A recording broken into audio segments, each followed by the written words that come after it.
तुम क्या जानो यारे बेवफा।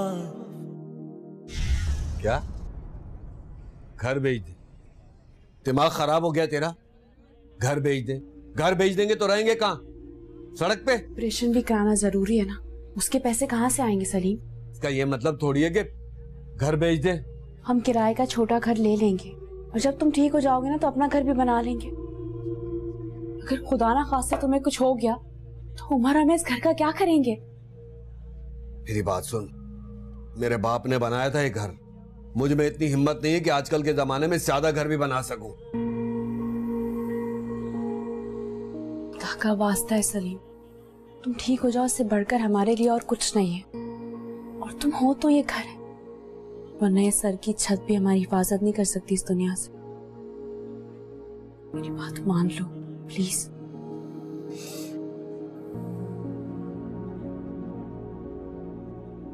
काशिफ है ना, वो मकान के अच्छे पैसे दिलवा देगा। मकान बेचना पड़ा।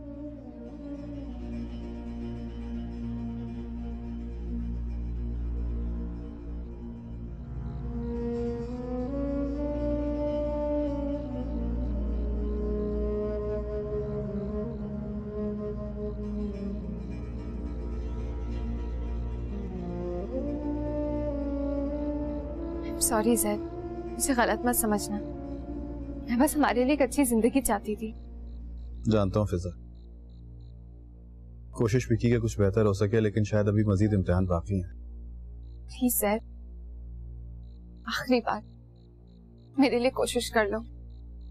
मैं बस बाद में ये रिग्रेट नहीं करना चाहती कि हमें एक मौका मिला, हमने उसको गवा दिया। मैं तुम्हें कामयाब देखना चाहती हूँ, अपने माँ बाप की नजरों में तुम्हारी इज्जत देखना चाहती हूँ, और सबसे बढ़कर अहमद के लिए, उसके बेहतर मुस्तकबिल के लिए। अगर बात सिर्फ हम दोनों की जिंदगी की होती तो तुम्हें पता है मैं इंसिस्ट नहीं करती कभी।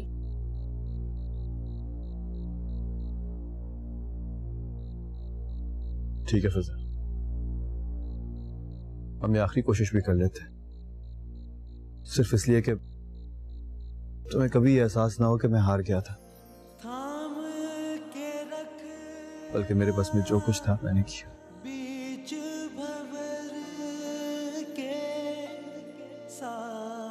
Thank you sir.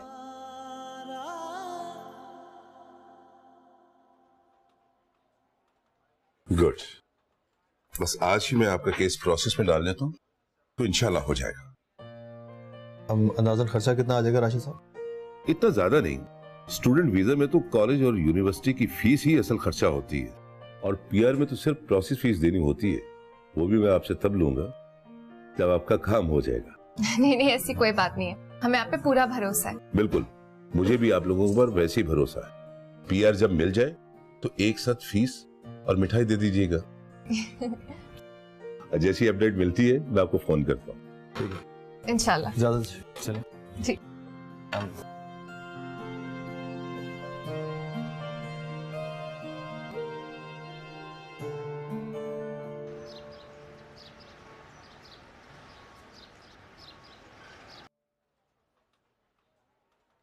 जैद,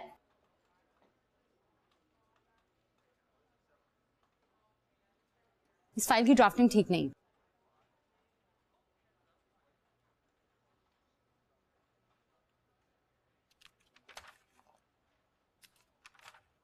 क्या है, ठीक तो है? क्या खराबी है इसमें? इसका ड्राफ्टिंग फॉर्मेट पुराना है। मैंने आपको एक ईमेल किया है न्यू फॉर्मेट, उसको रीड्राफ्ट करके मुझे दे दीजिएगा। हम हमेशा इसी फॉर्मेट पर ड्राफ्टिंग करते हैं सारा, फिर नए फॉर्मेट की क्या जरूरत है? जैद, आप शायद भूल रहे हैं कि मुझे फॉलो करना आपकी जॉब का हिस्सा है, इसलिए ज्यादा सवाल मत कीजिए। जो मैं कह रही हूँ वो कीजिए और इस फाइल को मेरे टेबल पे पहुंचा दीजिएगा रीड्राफ्ट करने के बाद। Thank you.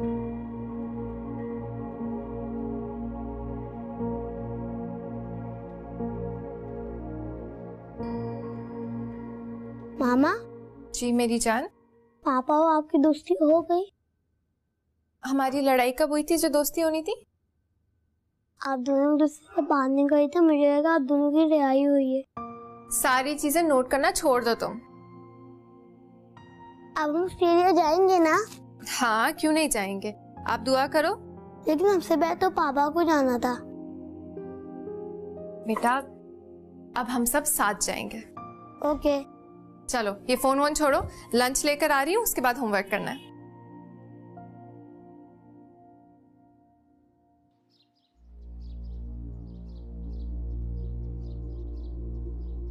इस तरफ से ये आपको उधर सैन, ठीक है ठीक है। और रास्ता इधर से पड़ेगा। अच्छा वो सहन है उधर जी। ये एक रूम वो है जी। ये स्टोर जी।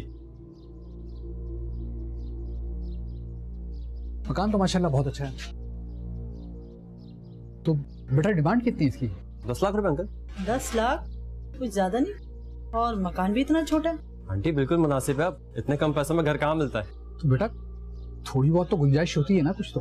आप अपना आखिरी बता दें, मैं फिर सलीम भाई से बात करके आपको बता दूंगा।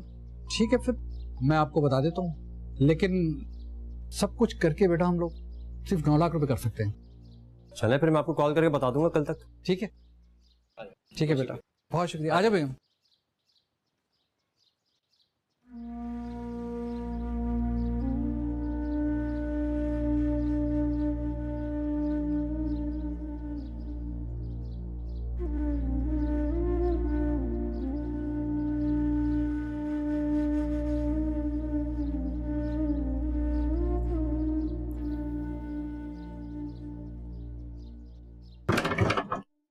अच्छा ना, उस सारा की वजह से अपना मूड क्यों इतना खराब कर रहे हो? सीरियसली मैंने सिखाई थी एक एक चीज सारा को, अब वो मुझे बताएगी कि ड्राफ्टिंग क्या चीज होती है। तो तुम चुप क्यों रहे? उसको सुनानी चाहिए थी ना। आई विश मैं ऐसा कर सकता, अगर जॉब की मजबूरी ना होती ना तो ऐसी खरी खरी सुनाता ना कि दिमाग ठिकाने आ जाता। मुझे नंबर दे दो। किसका? अरे उस चुड़ैल का, खूब बातें सुनाऊंगी, तुम्हारा भी गुस्सा ठंडा हो जाएगा। पागल हो गई हो क्या? वो बॉस को बताएगी ना कि तुमने फोन किया और बातें सुनाई है, तो जॉब नहीं भी जा रही होगी तो चली जाएगी। अरे डम्बो, उसको कौन बता रहा है कि मैं कौन हूँ? मैं ये थोड़ी बताऊंगी कि मैं तुम्हारी बीवी हूँ। मसल क्या कहेंगी आप? अरे जो भी ऑल फॉल बक दूंगी, लेकिन आई प्रॉमिस उसको नहीं पता चलेगा कि मैं कौन हूँ। बस तुम नंबर दो ना। पागल हो यार बिल्कुल ही तुम। पागल नहीं हूँ मैं, जो मैं चाहती थी वो हो गया। स्माइल।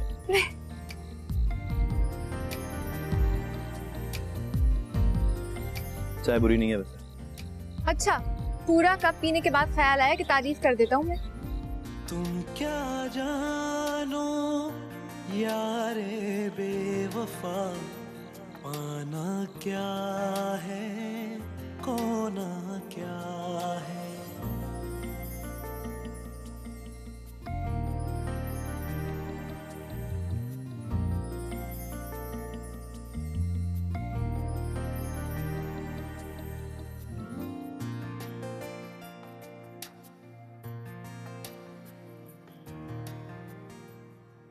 हाँ भाई क्या चल रहा है? ड्राफ्टिंग सीख रहा हूँ। बस कर दे यार, तूने तो दिल पर ही ले लिया। जो सच है वही कह रहा हूँ यार। वैसे हैं कहाँ मैडम? यही है बॉस के साथ मीटिंग पर। Very good. जी अस्सलाम वालेकुम राशिद साहब, मैं 4:30 बजे तक आता हूँ। श्योर, अल्लाह। कुछ बना? देख ऑफिस बुलाया। तुझे अभी भी उम्मीद है क्या? सच पूछ तो बिल्कुल भी नहीं है, लेकिन फिजा ने कहा था तो उसे कहे को टाला नहीं जा सकता ना। चलिए लंच करते हैं। नहीं यार, पहले ड्राफ्टिंग कर लूँ, खत्म करके एक साथ ही निकलूंगा फिर ऑफिस से। 4 बजे तक अच्छा है ना, मैडम की टेबल पे रख दूं। अच्छा फिर मैं एक काम करता हूँ, ऑर्डर करके यहीं मंगवा लेता हूँ, ठीक है? चल।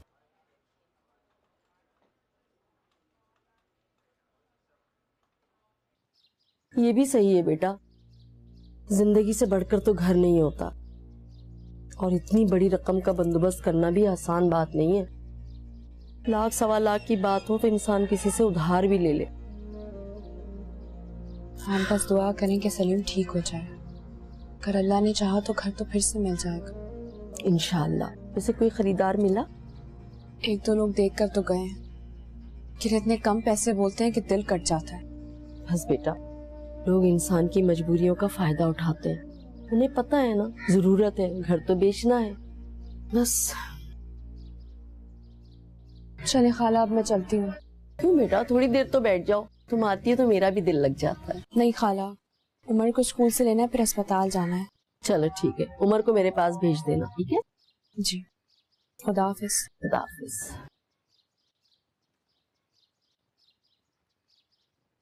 या खुदा, इस बच्ची की मुश्किलें आसान कर दे।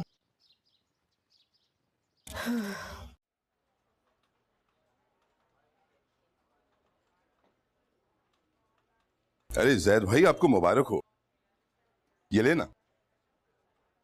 क्या हुआ राशिद भाई, सब खैरियत है? अरे भाभी आप तो लेना। हाँ लेकिन बताएं तो हुआ क्या? आप लोगों का पीआर लग गया है। वाकई? Thank you. हाँ, वो कहते हैं ना कि औरत अपना नसीब लेकर आती है। कहा जायद भाई को ऑस्ट्रेलिया वाले स्टूडेंट वीजा नहीं दे रहे थे और कहा पीआर दे दिया, रेजिडेंशियल वीजा। राशिद भाई शर्मिंदा तो ना करें यार, लेकिन मुझे सीरियसली यकीन नहीं यार। अरे कर लीजिए यकीन, इनको अब ऑस्ट्रेलिया जाने से कोई नहीं रोक सकता। शायद इनकी नीयत अच्छी थी, इसलिए अल्लाह ताला ने उसका फल दिया है। Thank you so much Rashid भाई, आपने हमारा बहुत साथ दिया है। ये थैंक यू से भाभी काम नहीं चलेगा। ये मिठाई मेरी तरफ से है और आपसे मैं अपनी मिठाई खाने के लिए जरूर आऊंगा। बिल्कुल लेना। अब तो खानी ही पड़ेगी। आप भी खाना। नहीं आप लेना। देखिए, हम दोबारा आपके घर इसीलिए आए हैं कि आपका घर हमें बहुत पसंद आया है, और सच पूछिए तो मेरी गुंजाइश सिर्फ 9 लाख रुपए की थी। देखिए, हमने उधार करके तो 9.5 लाख कर लिए हैं, क्योंकि हमें आपका घर अच्छा लगा है। बस अब आपको हमारी बात मान लेनी है। जी ठीक है, हमें मंजूर है। बहुत बहुत शुक्रिया आपका। तो आप लोग पैसे कब तक दे देंगे? पैसे तो हमारे बैंक में रखे हैं, जिस वक्त आप बोलेंगे हम आपको निकलवा के दे देंगे। ठीक है। ठीक है, तो फिर मैं कल एग्रीमेंट बनवा के ले आऊँगा और 1-2 दिन में हम लोग घर भी खाली कर देंगे। ठीक है, जिस वक्त आप बोलेंगे उस वक्त हम हाजिर हो जाएंगे। काशिफ ने आपके शोहर के बारे में बताया था, अल्लाह ताला उसको सेहत दे और हिम्मत दे। जी।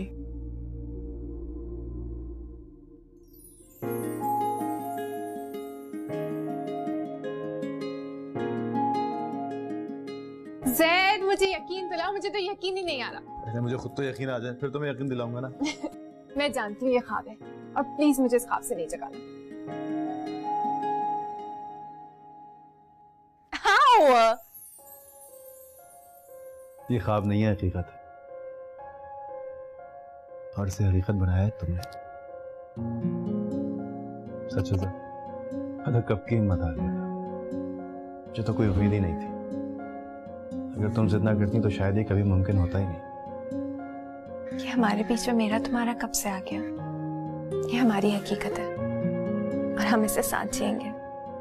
बिल्कुल। जैसी जिंदगी चाहते हैं वैसे ही रहेंगे, जो कि हम डिजर्व करते हैं। कभी भी पलटकर वापस नहीं देखेंगे। अच्छा सुनो, अब दो मुझे सारा का नंबर। अब तो उसकी क्लास ली जा सकती है ना? तुम्हारे दिमाग को अभी तक संभाले हो। हाँ तो मैं भूली थोड़ी हूँ। इनफैक्ट एयरपोर्ट से फोन करके उसकी क्लास लूंगी। 3-4 गालियां देंगे और उसको कहेंगे कि बाकी गालियां बाद में, अभी हम कैमरा की फ्लाइट पर हैं। डन।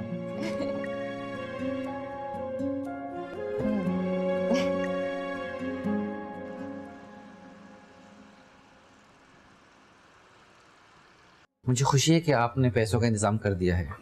अब उम्मीद है कि हम इन्हें बचा लेंगे। डॉक्टर साहब ठीक तो हो जाएंगे ना? वो बिल्कुल। देखिए, इस वक्त इनके लिए सबसे जरूरी ये ऑपरेशन है। ऑपरेशन के बाद डिपेंड करता है कि इनकी हालत कैसी है। तो ऑपरेशन कब तक करेंगे? आपने पैसे जमा करा दिए? कल तक जमा करा दूंगी। हाँ तो ठीक है, जैसे आप पैसे जमा कराएंगे उसके बाद हम कुछ टेस्ट वगैरह करके ऑपरेशन की तैयारी शुरू कर देंगे। जी।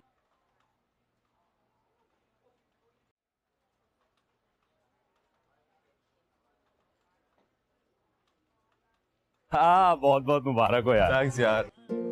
कमाल है ना यार, देखिए खुदा की कुदरत है। मांगने तू क्या गया था और क्या मिल गया तुझे? हाँ, खुदा की कसम यार, कभी कभी सोचता हूँ कि अगर वो रिजेक्ट ना होता ना तो ये ना मिलता। भाभी तो बहुत खुश होंगी। भाभी खुश है? भाभी उतनी खुश है कि उनका बस नहीं चल रहा कि लाउड स्पीकर पे सारे मोहल्ले में ऐलान करती फिरे। तो फिर कब जा रहा है? कब का प्लान है? पता नहीं यार, देख कोशिश तो मेरी है कि जितना जल्दी हो निकल जाऊं, लेकिन फिर भी 1 महीना तो लग ही जाएगा। यहाँ रहकर तुझे मिलना भी क्या है? सारा। सारे का सारा।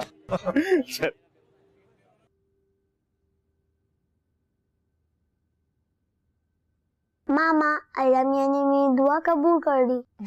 हाँ बेटा, आपकी दुआ कबूल कर ली। और वैसे भी हम जा तो आपकी वजह से रहे ना, ताकि अहमद एक अच्छे स्कूल में पढ़े, मेहनत करे। तो फिर ऐसा करते हैं कि अहमद और बाबा चलते हैं और मामा को यहीं छोड़ देते हैं। क्यों भाई, मामा को किस खुशी में यहाँ छोड़ देते? अहमद स्कूल जाएगा, बाबा ऑफिस जाएंगे, मामा घर में बैठी बैठी बोर होती रहेंगी, है ना? नहीं पापा, मैं मामा के बगैर नहीं रह सकता। दादू क्यों नहीं जा रही? आप दादू के बगैर नहीं रह सकते ना।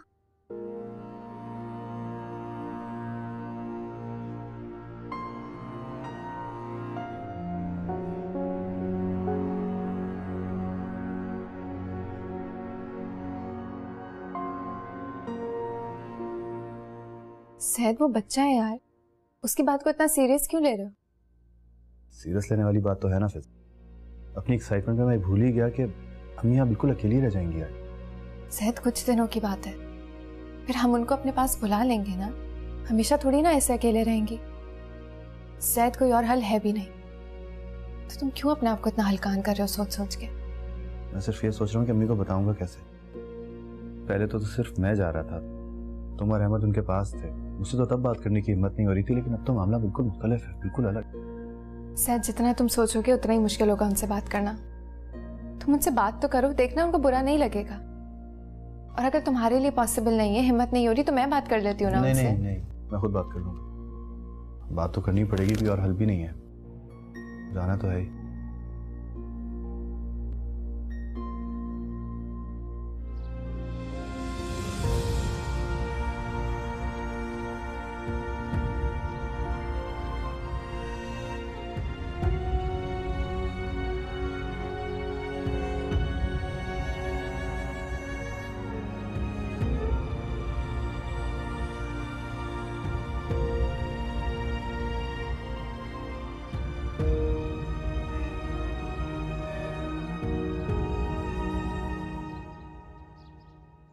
आप खाला के घर पे बैठे, मैं सामान की शिफ्टिंग वगैरह करवा के आपको बताता हूँ फिर, ठीक है?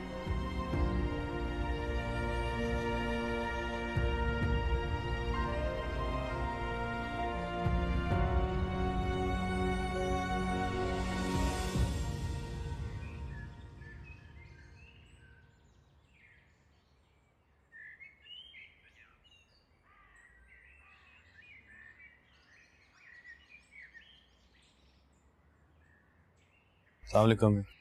वालेकुम सलाम। क्या बात है, इतनी देर से उठे? जी, असल में संडे था ना, एक ही दिन मिलता है सोने के लिए। आप कहीं गई थी क्या? हाँ बेटा, ये हमसाए में है ना अपने शफीक साहब, उनका इंतकाल हो गया, वहाँ गई थी। ओह, इन्ना लिल्लाहि व इन्ना इलैहि राजिऊन। बहुत बीमार थे ना वो? बीमार तो बेटा उसी दिन हो गए थे जब उनका बेटा उनको छोड़ के चला गया अमेरिका। 11 साल हो गए, पलट कर नहीं आया, बस पैसे भेज देता था हर महीने। अब भला बताओ, पैसों से क्या होगा? जवान बेटा तो गया ना, और तो और उनके बनने पर भी नहीं आया है। हाय हाय, बेचारी बूढ़ी माँ पता नहीं क्या करेगी, अब कैसे गुजारेगी जिंदगी।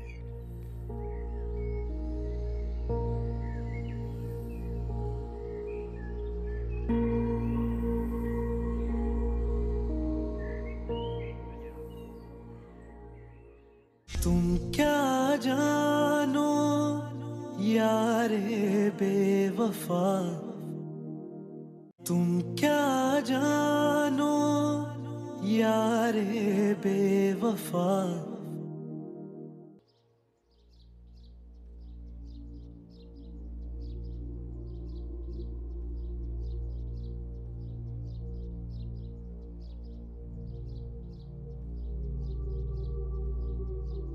अम्मी, ये किसका घर है? हमारा घर है। लेकिन ये हमारा घर तो नहीं, ये तो बहुत गंदा सा घर है। कुछ दिनों के लिए हमारा घर है। आपके अब्बू की तबीयत ठीक नहीं है ना, वो जैसे ठीक हो जाएंगे तो हम अपने घर वापस चले जाएंगे। अब्बू कब आएंगे? इंशाल्लाह बहुत जल्द। तुम दुआ कर।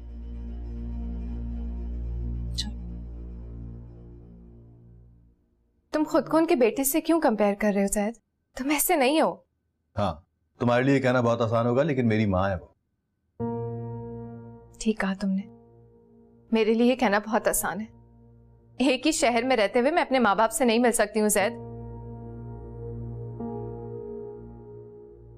सॉरी यार, मेरे कहने का मतलब हरगिज़ ये नहीं था।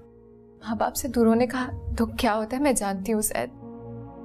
मेरा भी दिल चाहता उनसे मिलूं, रोज जाऊं, जब तक वो मुझे गले लगाकर मुझे माफ नहीं कर देते। लेकिन ये मेरे लिए पॉसिबल नहीं है जैद। अगर ये मुश्किल वक्त मैं सिर्फ इस उम्मीद पर गुजार रही हूँ कि एक दिन जब हमारे पास वो सब कुछ होगा जिसकी वजह से उन्होंने हमारी जिंदगी में रुकावट डालने की कोशिश की थी, उस दिन मैं सर उठाकर उनके पास जाऊंगी और कहूंगी कि मेरा फैसला गलत नहीं था। अच्छा ठीक है, मैं अम्मी से मौका मिलते ही बात कर लूंगा, ठीक है? अब ये रोनी शक्ल ठीक करो, जहर लग रही है। अच्छा, मैं तुम्हें जहर लग रही हूँ?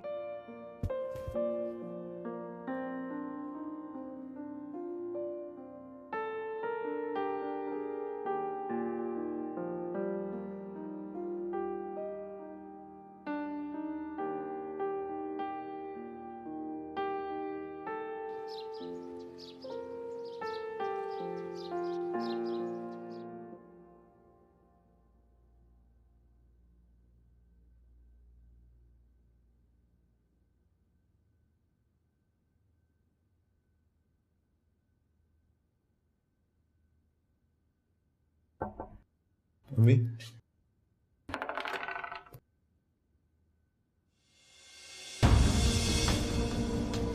अम्मी,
घर थोड़ा छोटा है लेकिन किराया बिल्कुल मुनासिब है।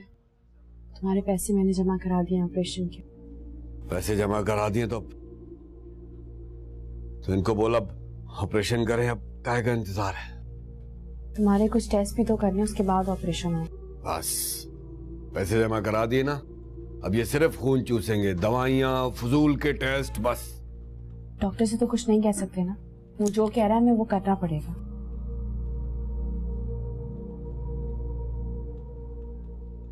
आस्तीन ऊपर करें, खून निकालना है।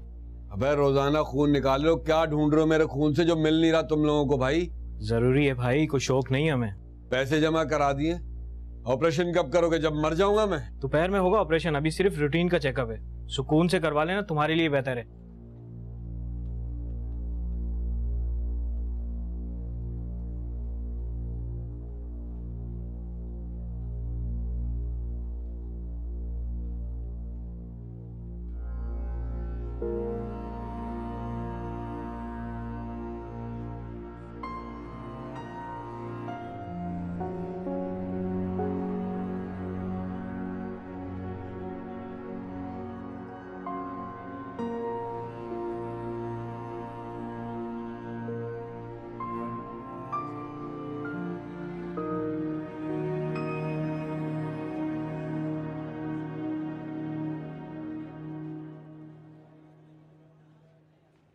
डॉक्टर साहब मेरी अम्मी, इनको फालिज का अटैक हुआ, इनकी पूरी बॉडी पैरालाइज्ड हो गई है।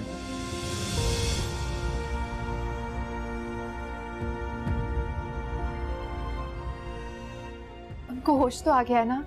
जी अभी तो बेहोश हैं, वो तो सही वक्त पे आप ले आए, वरना उनकी जान को खतरा भी हो सकता था।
तू मुझे कॉल कर देता यार।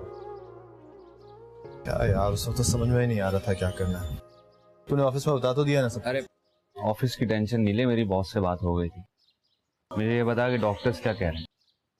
अभी कुछ नहीं पता, मम्मी होश में आएंगी तभी कुछ बता सकेंगे।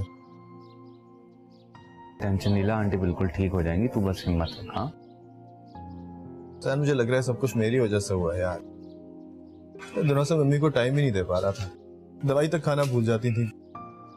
मैं होता तो मैं उनको पाबंदी से दवाई खाना याद तो दिला देता था। नहीं जैन, तू खुद को क्यों ब्लेम कर रहा है यार? तू खुद भी तो परेशान था। अल्लाह का शुक्र अदा कर कि उनकी जान बच गई। बिल्कुल ठीक हो जाएंगी इंशाल्लाह। इंशाल्लाह। अच्छा मेरी एक बात मान, मैं यहाँ पर हूँ, तू घर जाके आराम कर। अरे नहीं यार, मैं हूँ, तू जा। मैंने अभी फिजा को घर भेजा। तू जा, वैसे भी तू ऑफिस से ब्रेक लेकर आया। जा, मैं हूँ ना। ओके।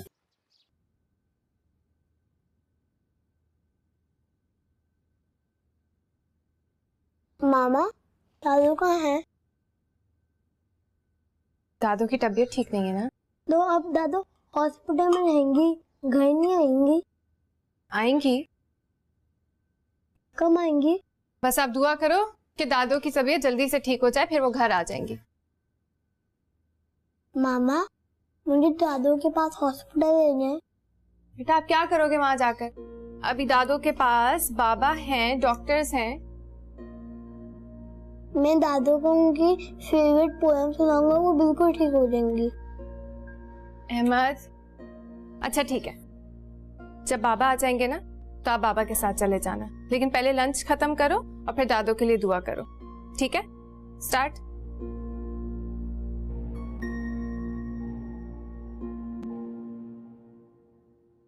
ऑपरेशन हो गया है, इन्हें होश में आने में कुछ वक्त लगेगा।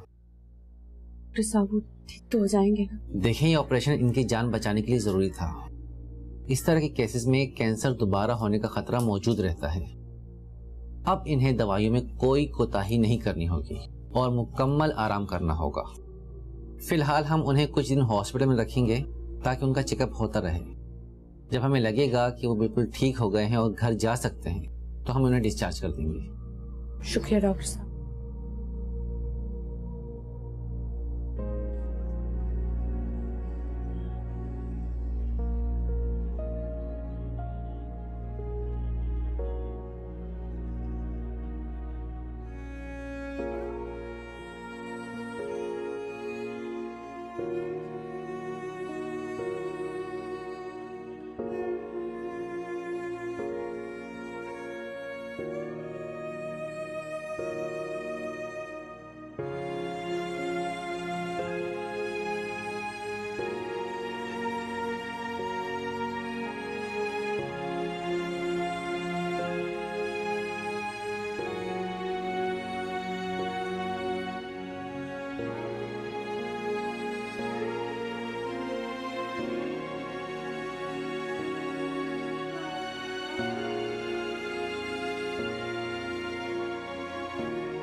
हमने उनको सुकून की दवाई दे दी है, कुछ ही घंटों में उनको मुकम्मल तौर से होश आ जाएगा।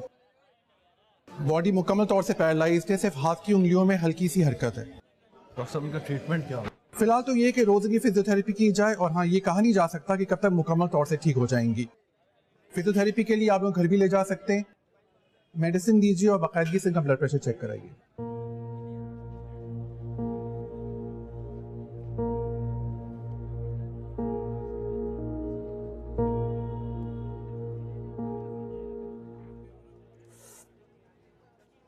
जहर जैसी दवाई है ये। जैसी भी है पीनी तो पड़ेगी ना। बात सुन, इनसे पूछा ऑपरेशन हो गया, कब छुट्टी देंगे, कब जान छोड़ेंगे मेरी? अभी कुछ दिन और यहीं रुकेंगे, उसके बाद छुट्टी मिलेगी, मगर तुम फिक्र नहीं करो। अच्छा, मैं फिक्र नहीं करूं। घर बिक गया, नौकरी है नहीं, ये जानलेवा बीमारी चिपकी हुई है मुझसे, तू कह रही है फिक्र नहीं करूं। खुदा का शुक्र अदा करो कि जान बच गई है, बाकी चीजें तो दोबारा मिल जाएंगी ना। हाँ, मेरे पास छुपे हुए खजाने का नक्शा है ना, यहाँ से जाएंगे, खजाना निकालेंगे, उसको बेचेंगे और सब कुछ वापस ले आएंगे। हैं? बस बातें करवा लो इनसे जितनी भी।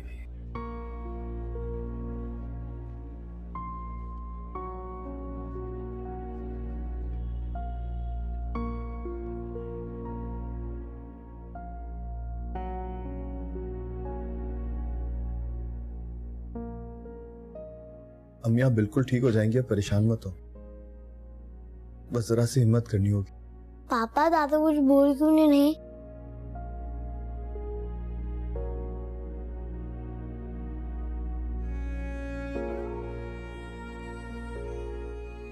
अहमद बेटा, अब दादू को आराम करना है, आप भी चलो सोने। तो अब मुझे बेड टाइम स्टोरीज कौन सुनाएगा?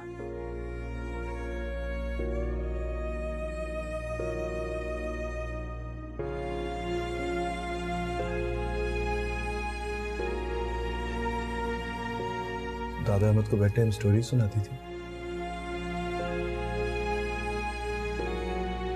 अहमद को सारी स्टोरीज याद है? जी सबकी सब। तो ठीक है, अब अहमद दादू को वो सारी स्टोरीज सुनाएगा जो दादू से सुनाया करती थी। जब फिर दादू ठीक हो जाएंगी तो अहमद को नई स्टोरीज सुनाएंगी, ठीक है? ठीक है।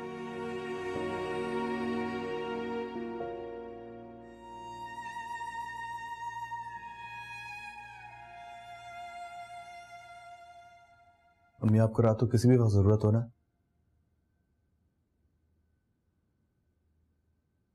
तो ये बेल बजा दीजिएगा, मैं फौरन आ जाऊंगा। अहमद बेटा, अब दादू को आराम करना है, आप भी चलो सोने। आप अब जाए, मैं दादू को एक स्टोरी सुना के आता हूँ। दादा आप कौन सी स्टोरी सुनेंगी? एक बच्चा होता है, वो स्कूल जा रहा होता है।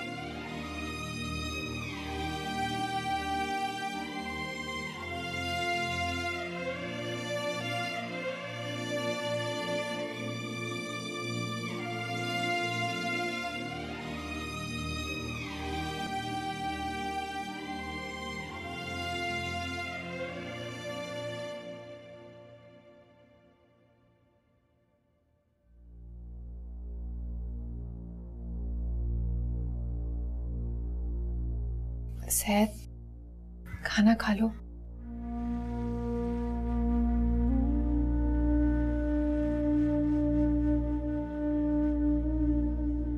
अम्मी को इस हालत में नहीं देख सकता यार। सैद, तुम्हारी हिम्मत की वजह से हमें हिम्मत मिल रही है। अगर तुम हिम्मत छोड़ दोगे तो हम लोग अम्मी का ख्याल कैसे रखेंगे? मैं जानती हूँ ये वक्त बहुत मुश्किल है। अगर तुम कमजोर पड़ जाओगे तो चीजें और खराब होती जाएंगी। मैं हूं ना तुम्हारे साथ। आप प्लीज खाना खा लो, मुझे पता है तुमने कुछ नहीं खाया होगा। मुझे नहीं पता है सब कुछ कैसे होगा। अम्मी सिर्फ हम लोगों पर डिपेंड कर रही हैं और मुझे नहीं लगता कि ऑफिस वाले अब मुझे मजीद छुट्टियां दें। अरे बाबा, कौन कह रहा है छुट्टियां लेने को? मैंने स्कूल से 20 दिन की छुट्टियां ली हैं। मैं अम्मी का ख्याल रख लूंगी। अब चलो प्लीज खाना खा लो।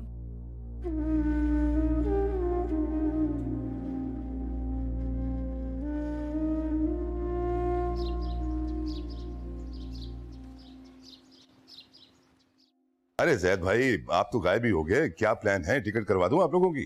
नहीं राशिद साहब, अभी रहने दीजिए। अब क्यों? खैरियत? मेरी वालदा को अचानक फालिज हो गया, इसलिए फिलहाल इस बारे में कुछ कह नहीं सकता। सॉरी, मुझे इस बात का अंदाजा नहीं था।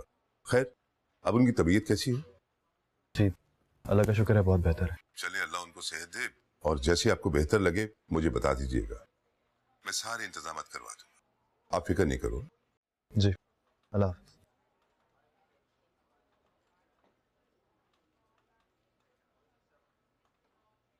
ये ले भाई, क्लाइंट की फाइल रेडी है। थैंक्स।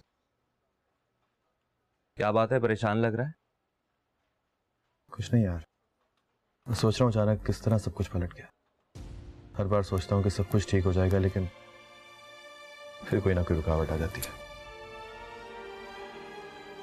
मायूस नहीं होते, सब ठीक हो जाएगा इंशाल्लाह। हाँ इंशाल्लाह। Take care.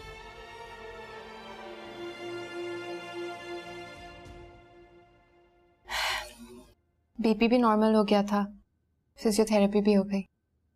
अहमद सारा दिन अम्मी के कमरे में रहा तो उनका दिल बहला रहा।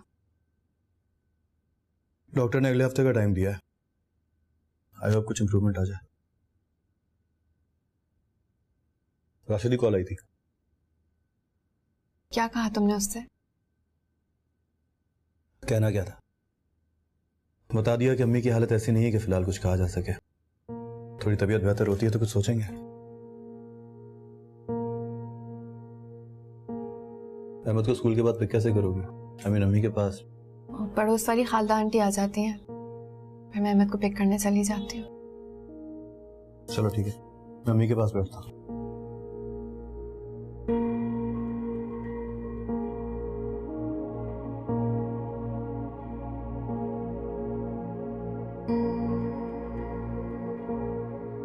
कहना क्या था, बता दिया कि अम्मी की हालत ऐसी नहीं है कि फिलहाल कुछ कहा जा सके। थोड़ी तबीयत बेहतर होती है तो कुछ सोचेंगे।